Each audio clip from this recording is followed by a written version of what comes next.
over now, passing out and slowing down。我们注定要穿过一层新的围墙，解锁一道光。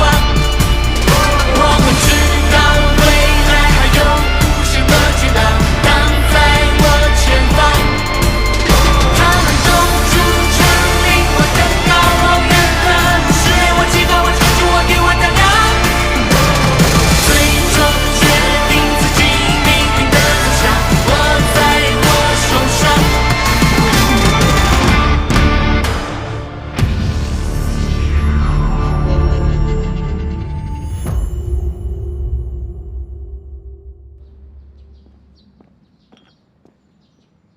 小丽，我这边没问题了，你再去结合一下贺老师那边的意见就行了。好嘞，钱哥，钱哥，这个给你，这个是我们整理的所有有心理咨询需求的留言，然后这个是所有报名心灵使者咨询师的资料，我们已经按照来访者和咨询师做好分类了。太好了，哎，那我们就可以准备对接了吧？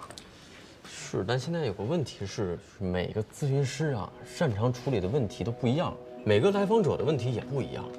我们现在就在琢磨怎么把这些问题对接起来更有效。对，而且这些来访者的诉求写得非常的不清楚，更难的在于我们也不知道这些来访者在心理咨询师的角度看来具体是什么问题，所以我们也不敢瞎推荐，咱们得对听众负责。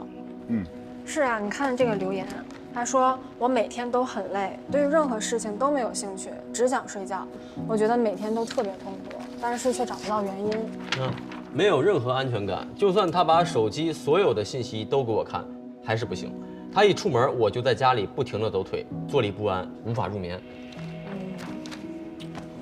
这很多人不知道自己的问题出在哪儿的时候啊，就只能去表达自己的感受，这也足以证明他们需要专业的心理咨询师帮他们去疏导困惑。小丽，你帮我把所有来访者的记录拿过来看一看。好的，钱哥。青青，哎，你帮我把婚姻、情感、家庭、学业、个人、职场这些关键词都打出来。好嘞。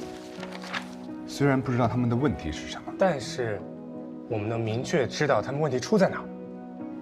哥，打好了。好，咱们在选择心理咨询师的时候啊，这个度要把握好。我们尝试分类一下。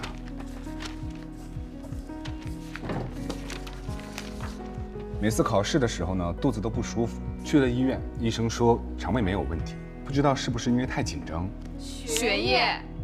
哦，哎，咱们选择心理咨询师的时候啊，这个度要把握好。哎，这有一个，王文瑜，京北师范大学心理学硕士，认证的心理咨询师，从业呢有13年，擅长个体咨询和家庭咨询，有多次系统家庭治疗培训的经历。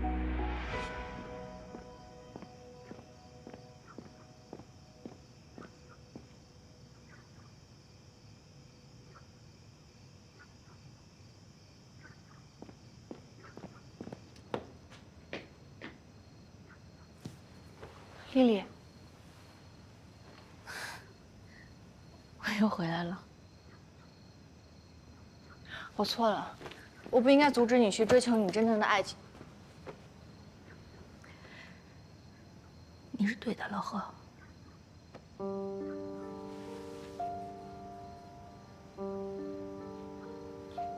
脸怎么了？他家暴你？去报警。你干嘛呀？这个时候你还要忍他吗？不是他，那是谁啊？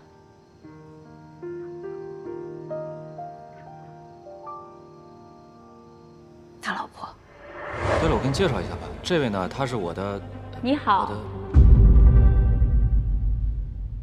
我是童瑶，王中仪的老婆。好好的土鸡不做，想要飞上枝头变凤凰。你运气挺好的，可惜你没这个命。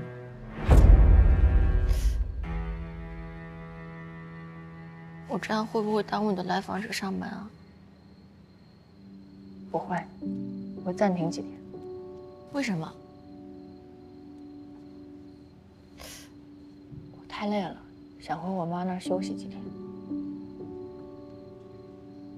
这几天你也好好休息啊。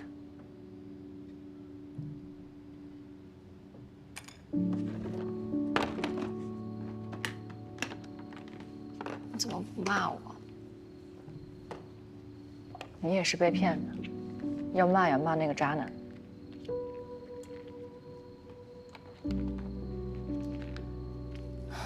可是我还是好难受。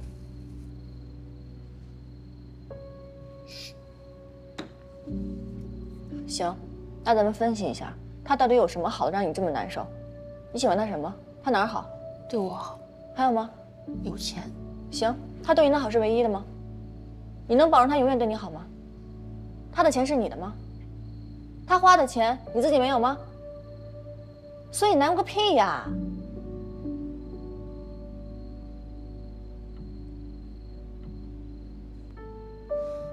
去他的渣男！去他的渣男！去他的渣男！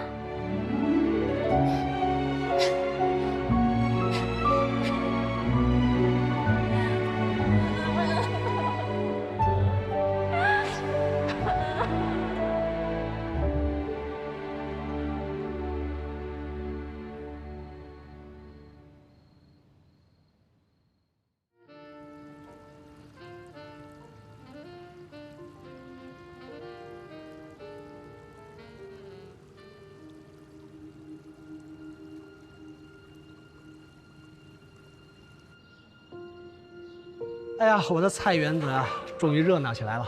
以后你们就把这当自己的家，想吃什么就跟我说，给你们做。年轻人呐，就得多吃肉。家辉啊，多大了？我91年的，属羊的。对。啊，那你比赫顿大1岁。对。这是我的泰勒斯弗罗斯。我记得我小时候有次生病，我妈把这个送给了我，我抱着它睡觉，马上病就好了。从此以后，它就成为了我的守护神。现在我把它转送给你啦。对你来说这么重要，你还把它送给我。我希望你能够早点好起来。我抛下一切离开，是我要用一生去背负的过程。我把孩子留给你，是因为你一直爱着他，希望你能继续护他周全，给他安稳的生活。要不是季明聪，妈不会变成这样。带他久了，看到他就像看到孩子一样。你有爱过什么人吗？没有。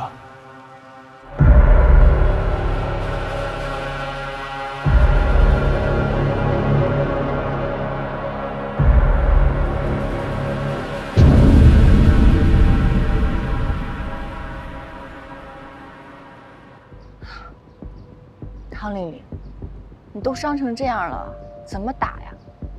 老贺，我知道你这几天关门是为了陪我，但是我们的贺大心理咨询师如果真不在的话，那不知道会有多少人明而不返。所以我决定造福他们，我打拳，发泄出来，咱们的生活还得继续，对不对？可关键我不会打呀，没关系，有人会。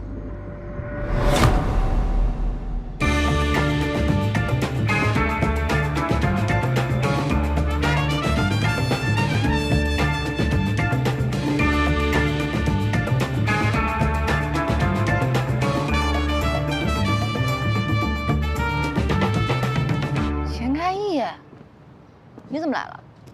我先说好啊，不是我自己要来的，是丽丽姐让我来的。你伤好了吗？哎，都是一些破皮小伤，没事儿。赫顿，你帮我一下。怎么样？自拳、刺拳、直拳是基础的拳法，你有听说过吧？这是在实战当中经常会用到，我一会儿会教你。你小心点啊。架势不错。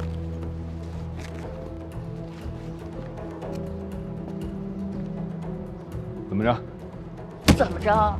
我是让你来挨拳的，又没让你来教拳。来吧，看看你的本事。准备好了吗？来。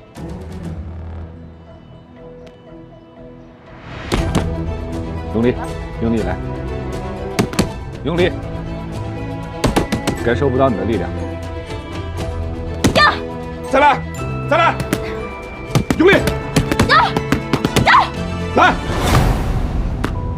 再来！呀！用力！呀！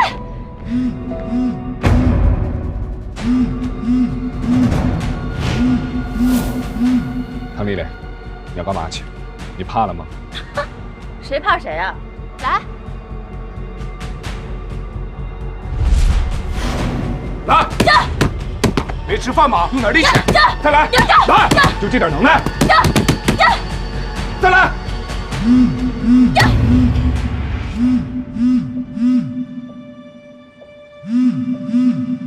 直到我遇见了你，我想安定下来，好好跟你在一起。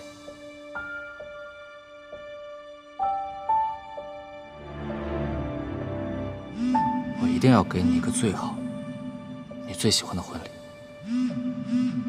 我小的时候经常会幻想，我爸送我出嫁的场景，他挽着我的手，把我交给我心爱的人。我一定要给你一个最好、你最喜欢的婚礼。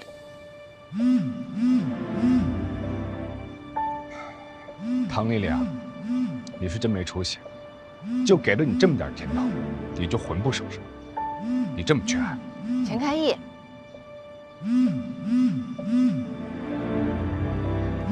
来，来，来，让我看到你的本事！没吃饭吗？继续，来，唐丽丽，你一直被打都爬不起来，看来你天生就是挨打的命。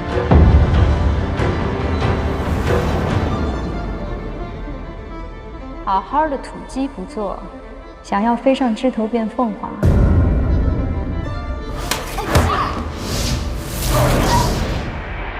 钱开义，我打趴下你，我就不进堂。我感受不到你的力量，来！高贺，你把手机给我关上，好吵。明白。用力！来！再来！用点力气，用力，用力！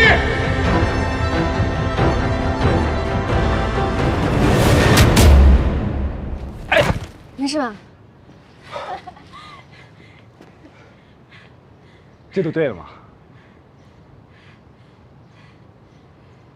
看，你赢了。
强哥，休息一会儿吧。姐姐，不好意思啊，带你熬大夜了，真够劲。本来就是大家一起做的，有什么可不好意思？陈哥，咱们还有多少没弄完啊？哎，先把大家叫起来吧，根本睡呢。行。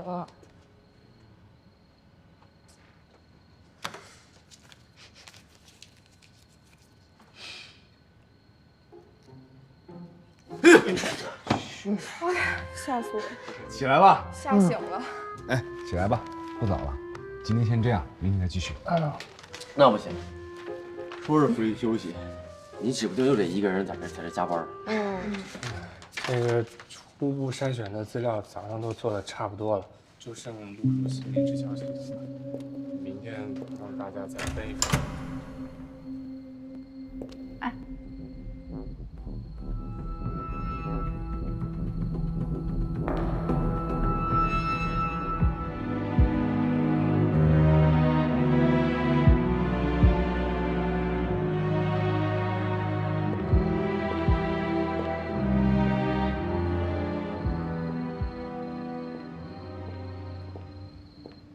你好，您是来提交资料的吗？请问你们这儿有什么咨询师吗？哦，您需要哪方面的咨询？是这样的，我们对您的需求了解的清楚一些呢，才能给您更好的推荐。就关于咨询内容的方面呢，我们是不参与的。那算了。等一下，这些呢都是通过一些审核的咨询师的资料，您可以看一下。你看，这是黄老师，是国家2级心理咨询师，他擅长的是恋爱跟婚姻的咨询。还有这个刘老师，他呢是做家庭治疗的，主要是做亲子关系的咨询。还有这个赫顿，他擅长的是个人成长咨询、人际社交的咨询，还有创伤事件后的处理。如果您听过我们的节目的话，应该对他有一些了解。还有这些，您都可以看一下。谢谢。你有任何需求，随时联系我们。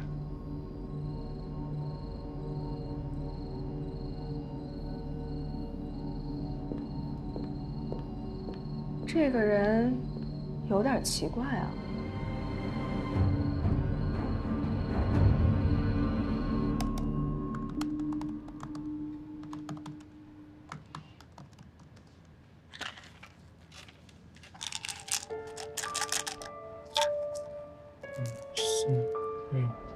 自不要使用太多，会有副作用。觉得情绪实在控制不住的时候再吃药。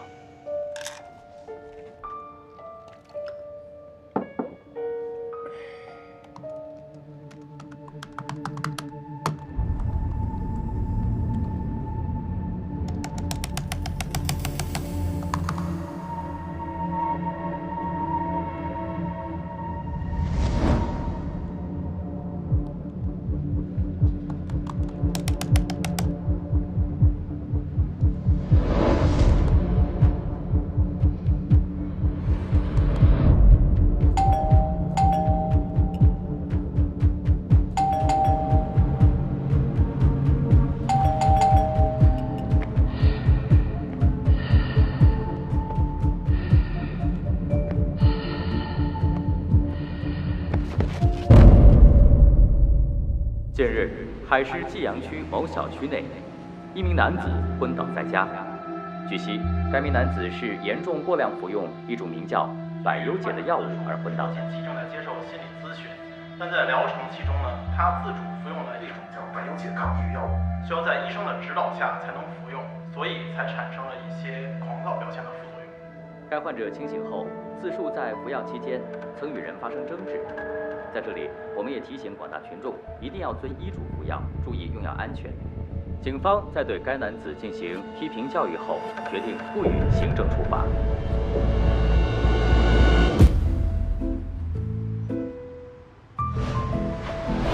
欢迎各位亲爱的听众继续收听我们的节目，这里是海丰国际广播电台心扉夜话，我是你们的情感聆听人阿易，我是幸福谈话者赫顿。受到很多听众朋友们的回馈啊，说上一次的 Say No 活动带给他们很多鼓舞，但是在这里还是要很遗憾的跟大家说一下，这一次的活动呢暂且告一段落了。我们官方账号的留言和私信都会打开，欢迎大家踊跃发表自己的故事。节目结束之后啊，我们收到了一个叫梨花的资深听众，他对我们说，他即将是一个快45岁的人了。为了照顾好家庭、老人、丈夫跟孩子呢，她已经做了20年的家庭主妇。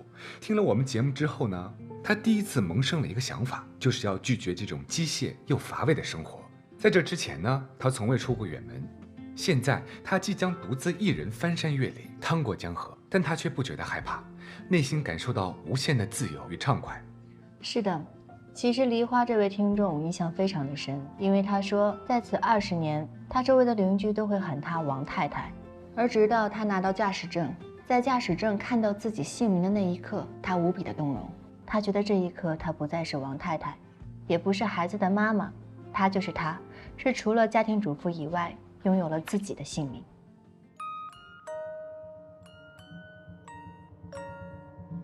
没没错，通过 Sino 这一次的主题啊，不仅仅给听众带来了一些安慰，其实对于我自己而言呀，我对于很多事情上呢，也有了一些新的想法。我发现所有的听众呢，都会谈到自己的家庭。我发现，在我们聊到如何拒绝、为什么不敢拒绝别人的时候，有不少听众喂，季教授，家庭环境，又或是我佳慧。遭受过一些经历。上次您不是说要请我吃饭吗？我主动来讨。但是我发现啊，一旦听众意识到了这个性格的习惯是来源于过去的成长与经历的时候，那他的行为也会自然而然地发生一些变化。也就是说，当你发现自己内心改变的时候，你的行为为之会发生同样的改变。其实我们每个人后天的性格形成跟家庭气氛、成长环境或是有关系，但请你们相信，你们要用自己的力量去改变，可以获得新的重生。那何老师，我有一个问题啊，当我们个人的成长和选择与家里的期望产生了矛盾的同时，我们应该如何去抉择和取舍呢？我觉得不光是家庭成员，当我们个人选择与任何人的期待发生矛盾的时候，我们都应当互相理解、互相支持和互相坦诚。我们生活当中可以遇到这样一类人，他们会根据别人设定的标准而做出反应，他们去迎合别人，去讨好别人，他们深陷我必须是好样的，我必须是善良的，我必须让关心我的人不再失望，这种深深的执念当中，长期以往说着言不由衷的话，可他们身体和心理饱受煎熬。这既舍弃了自己个体化的发展，也阻碍了真实关系的建立。好了，一段广告之后，节目更加精彩。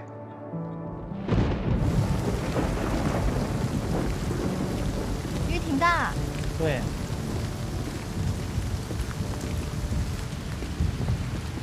这家小刘，今要是没有你的话，肯定都被淋了。没事，我也这样顺路。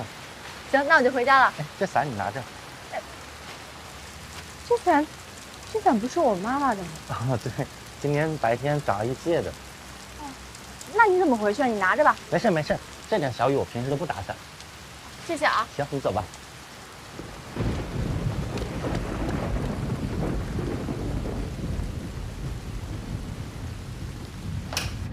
妈。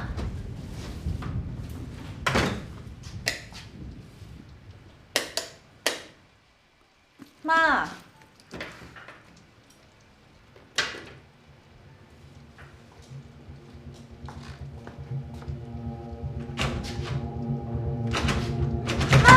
妈，你在里面吗？妈，这已经是你第3次装死了，一点儿也不好玩。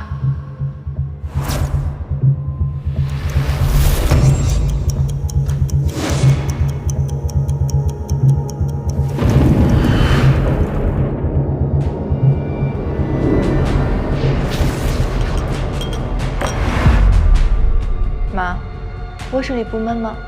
别忘记，你的女儿可是学心理学的。出来吧。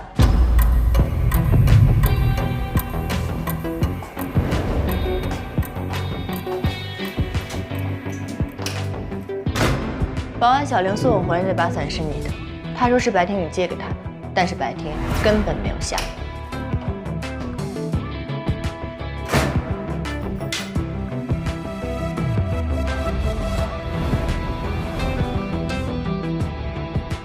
电视机还有余温，说明你是在10分钟之内关的电视。雨是在我回家前15分钟下的，而窗台上有露珠，说明你刚刚关掉窗户，而远远的你看见我回来了。于是你把准备好的假血洒到了地上，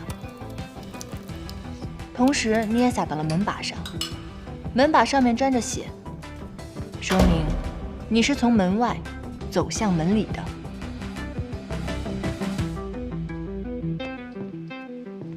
妈，我跟你说啊，你这次是真的吓到我了，你知道吗？你再这样的话，我以后不回来了。我真的生气了，我走了。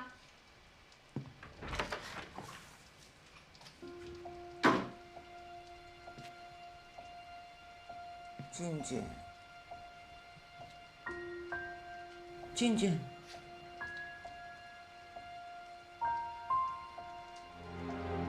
这脸上都是血，都成小花猫了。下次别这样了，吓死我！我真的不是故意吓你啊，我就是这2天看着，哎，别动啊！你看看，这个就是口红和红酒和出来的，像不像真的血？像。帮你擦了。你要是生我的气了，你可以打我啊！你要不打我吧？不打，打吧。我就是不想让你老偷偷的哭。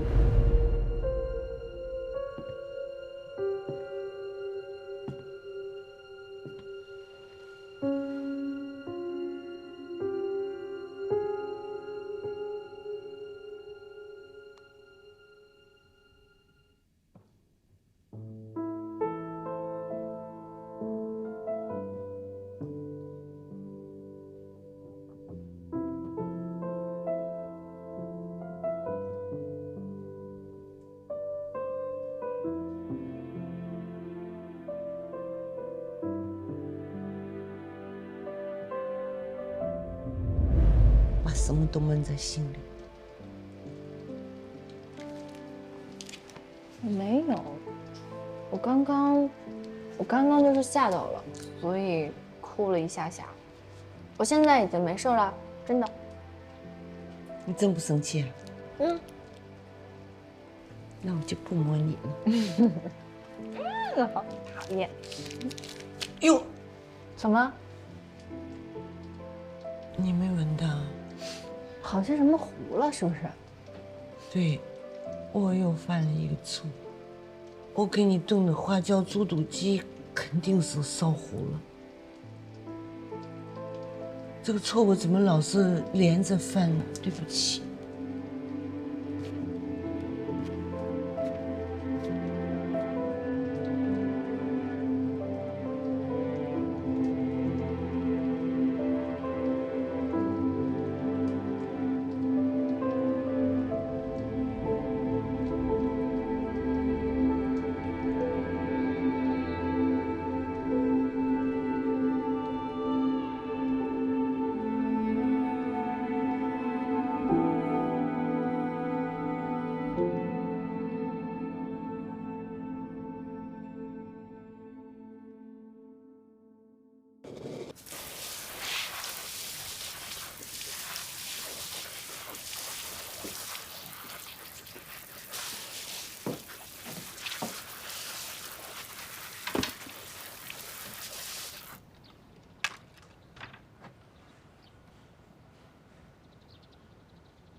你这状态，表达的是什么情绪啊？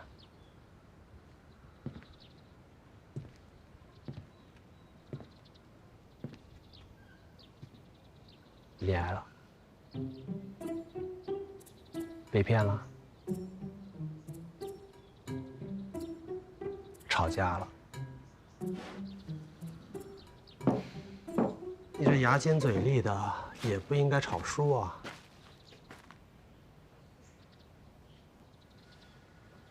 你站我菜地里干嘛？哎，你这么大一坨杵渣挡着阳光，把我小白菜的营养全抢了。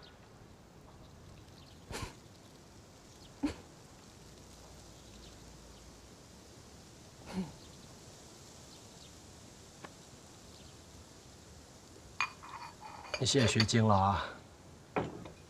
学会欺骗老师，刺激你情绪治疗了。出事了。我教过这个吗？我哭。还赖上了。小白菜无依无靠，临了还成为人间一盘菜。你呢？衣食无忧，做着自己喜欢做的事儿，有不少朋友，有那么好的妈妈，还要跟小白菜争高下呀？你说是不是一旦犯了错误，就再没有办法修复了？就像一道沟痕一直横在那里，无论你怎么努力，辛辛苦苦的10几个春夏秋冬，你以为时间能够填补一切，结果你发现，那上面只是盖满了落叶。因为你看不到，就以为不存在了，其实它一直在那儿。这不大像是心理咨询师说的话呀。我现在就是一个迷路的女儿。我妈昨天让我回家吃饭，我回去发现她把自己锁在房间里，门口都是血。结果逗我玩呢，拿口红画的。老小孩逗你玩，多有意思呀！他又开始喊我俊俊了，以前是无意识的，可是现在我也不知道了。您觉得呢？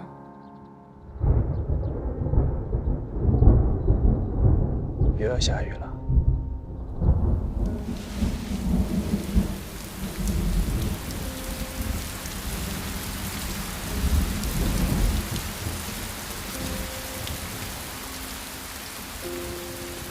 您笑什么呀？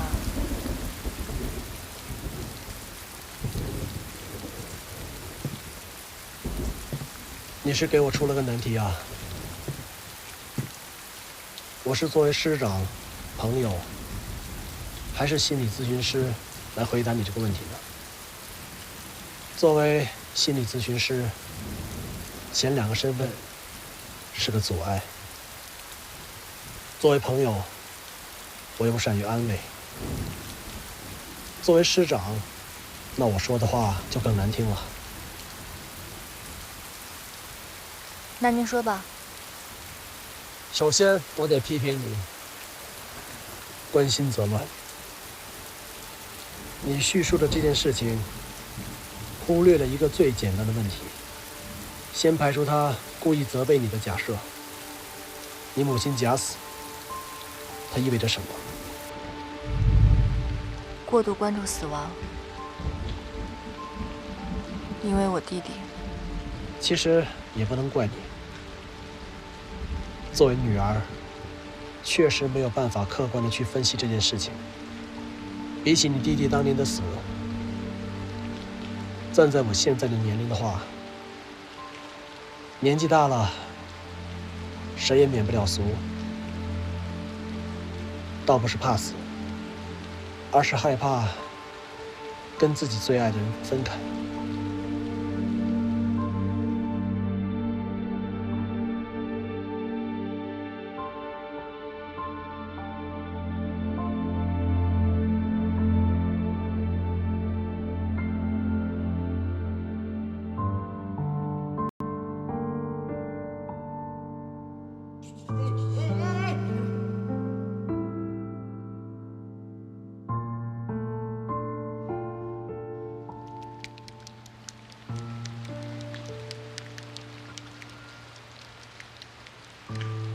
他可能更关注的是自己的死亡。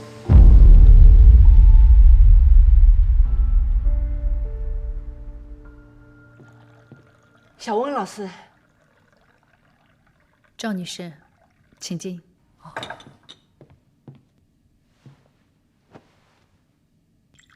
哦，对不起，你的客人是不是刚走啊？您今天怎么提早来了？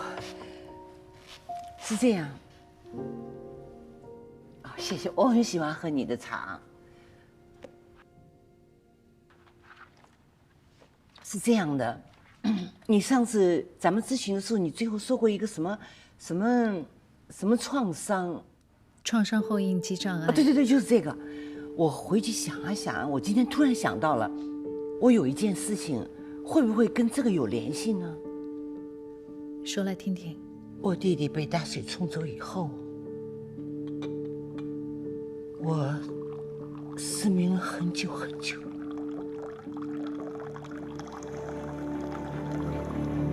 我妈妈就觉得我可能是掉进河里啊，撞在石头上，然后就带着我到各大医院都去查了，什么都没有查出来。有很长一段时间，我就喜欢到我们家阳台上坐在那里，感受太阳的温暖，好像我就害怕阴冷潮湿的地方。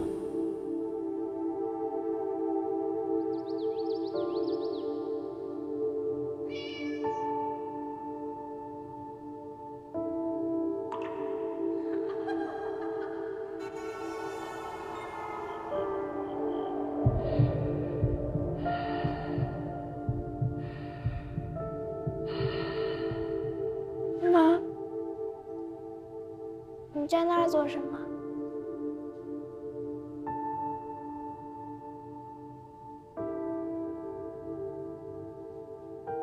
失明大概持续多长时间？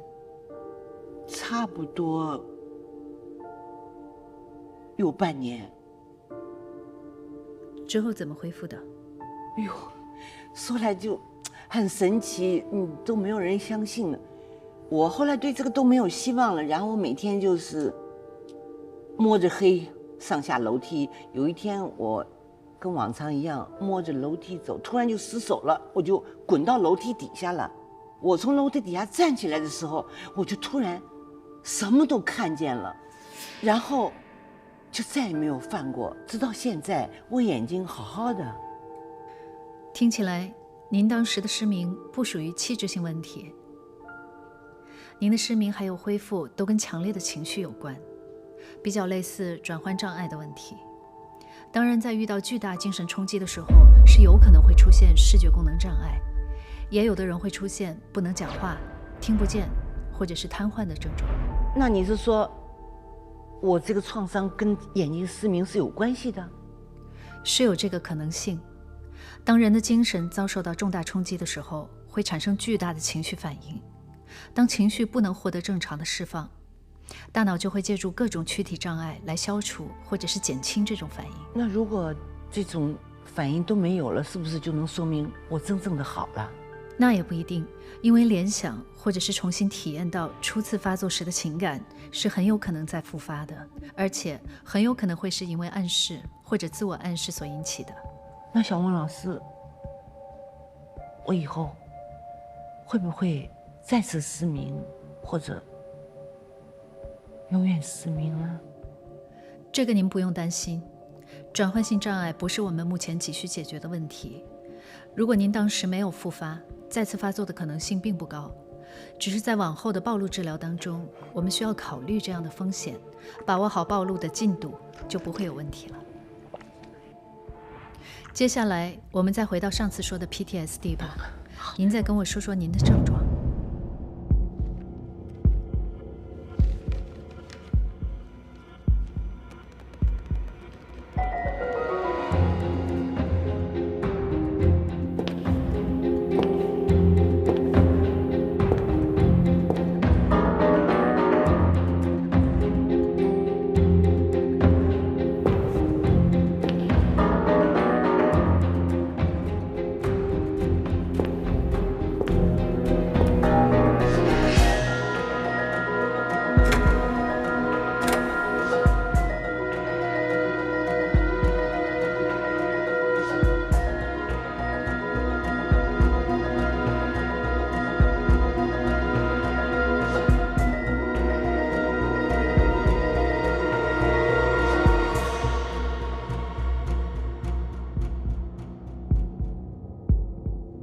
心扉夜话 Say No 专场。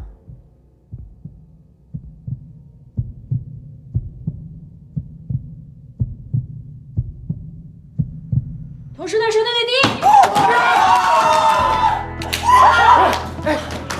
那台里的，台里的。同时也是全台第一。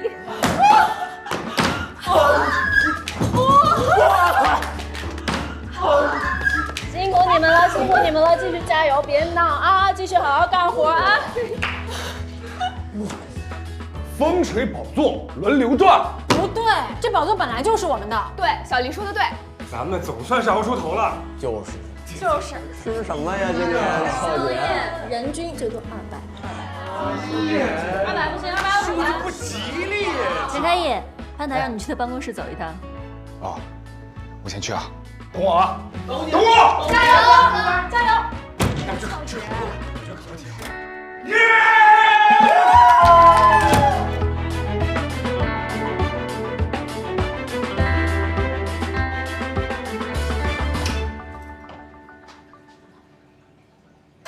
妈，妈，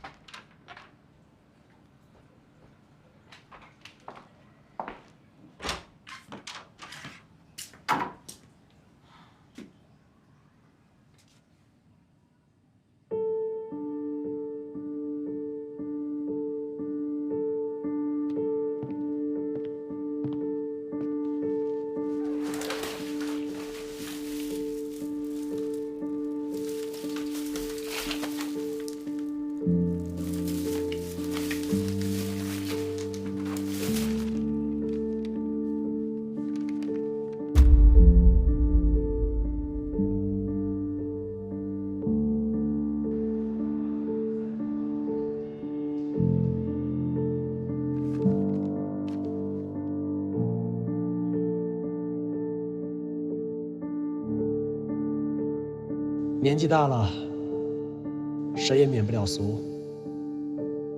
倒不是怕死，而是害怕跟自己最爱的人分开。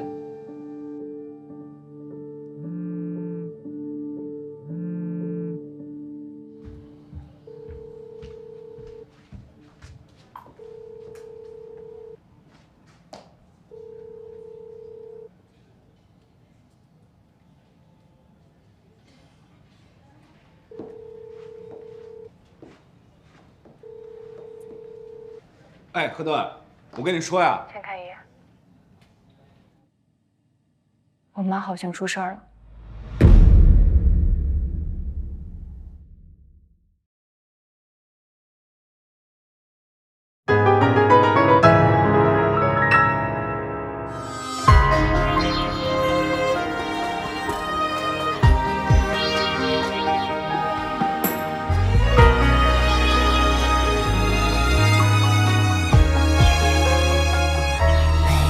晨曦绽放出一朵花语，这里有你与咖啡的香气，无论是阴霾转雨，还是天气忽然放晴，我都想和你在一起。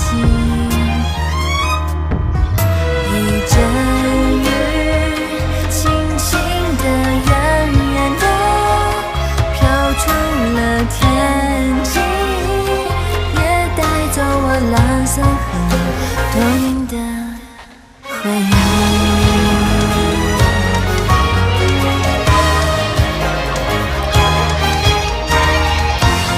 绽放出晴朗如歌的风景。